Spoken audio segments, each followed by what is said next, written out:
Pemirsa, sebanyak 5 orang kandidat calon ketua pemuda Gampung Setui, Kecamatan Baitur Rahman, Kota Banda Aceh, tadi malam menyampaikan visi dan misi di hadapan masyarakat dan pemuda. 5 pemuda tersebut dinyatakan memenuhi persyaratan oleh panitia pemilihan ketua pemuda Setui dari 7 orang yang mencalonkan diri.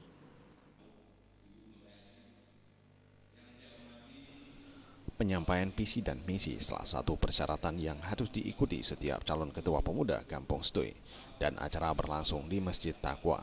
7 orang calon yang mengambil formulir pendaftaran, 1 orang tidak mengembalikan berkas dan 1 orang tidak memenuhi persyaratan yang sudah ditetapkan panitia pemilihan.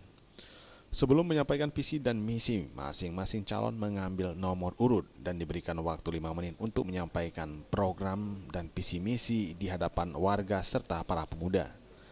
Kecil Gampung Setui T. Amiruddin memberikan apresiasi kepada calon kandidat ketua pemuda, di mana menilai pemuda memiliki peran penting dalam membantu lancarnya roda pemerintahan kampung dari sejumlah persoalan kampung menyangkut dengan kepemudaan dan persoalan sosial dan partisipasi pemuda. Karena yang pertama, saya sudah berpikir tidak mungkin sanggup saya menjalankan pemerintahan kampung Setui ini tanpa pemuda. Karena banyak sekali masalah yang ada di kampung kita. Inilah yang kita perhatikan dengan ada pemuda.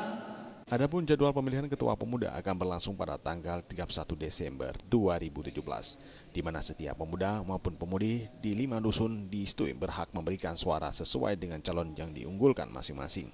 Tim Liputan Aceh TV.